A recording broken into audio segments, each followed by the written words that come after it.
اور وفاقی حکومت نے نیپرا کی پاور سیکٹر کی رپورٹ 2025 پر تحفظات کا اظہار کر دیا۔ اسلام آباد میں پریس کانفرنس کرتے ہوئے وفاقی وزیر توانائی اویس لغاری نے کہا کہ نیپرا کی رپورٹ کو اگست 2025 میں جاری ہونا چاہیے تھا۔ ناکافی اعداد و شمار کی وجہ سے رپورٹ سے غلط فہمیاں پیدا ہوئیں۔ یہ کہنا غلط ہے کہ آئی پی پیز سے معاہدوں پر نظر ثانی نہیں کی گئی۔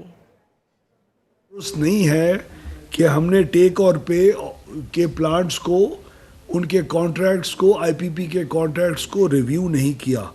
ہم نے مسلسل پچھلے 1.5 سال کے اندر ان کے کانٹریکٹس کو ریویو کیا اور ہم نے قیمتوں کے اندر جو کمی ہے وہ کی۔ کنزیومرز کے اوپر مستقبل میں آنے والا 17 ارب US ڈالر کا بوجھ، ایسی بجلی خریدنے کا جو ضرورت ہی نہیں تھی، ایسی بجلی خریدنے کا جو مہنگی تھی، اس بوجھ کو ہم نے مکمل طور کے اوپر اس کو بھی صفحہ ہستی سے ہٹایا۔